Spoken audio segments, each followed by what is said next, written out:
Sanibona bafowethu, ake ngibingelele kunina bonke nje bathandi bomculo nabalandeli enhla nje nasezantsi kobhuti abadala nosisi.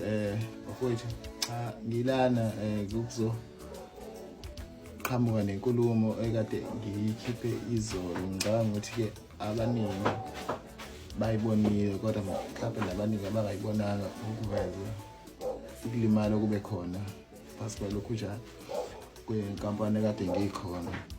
Ngiyazi abaningi bayazi ukuthi uMjabulisi eminyakeni edlule nje kuma-album la khona ube khona ikhampani kade ngaphasi kwayo esebenza kuyona, akhipha yonke khona wonke umsebenzi wayo. Bekukuningi nje kakhulu bafowethu, kodwa bekukuningi nje kakhulu okwenzakalayo.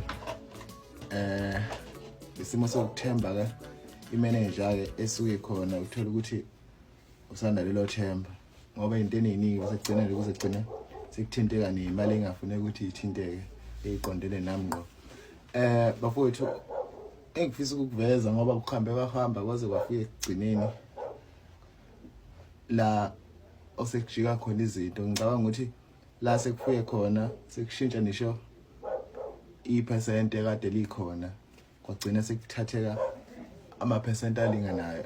Ngicabanga ukuthi lokho ungamele ukuthi kwenzeke, kodwa ke kwagcina kwenzakalile.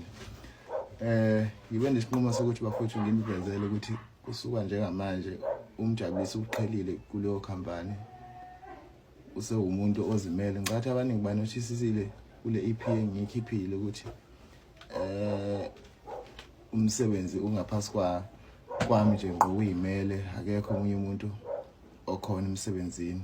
So bafowethu, kusuka manje ngicabanga ukuthi indawo engikuyona indawo entsha sha.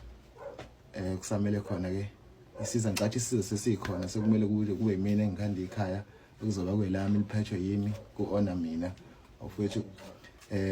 Bengicela nje sizweni sonke nje niphelele ukuthi ke nifake amandla, nilekelele kakhulu njengasekuqaleni.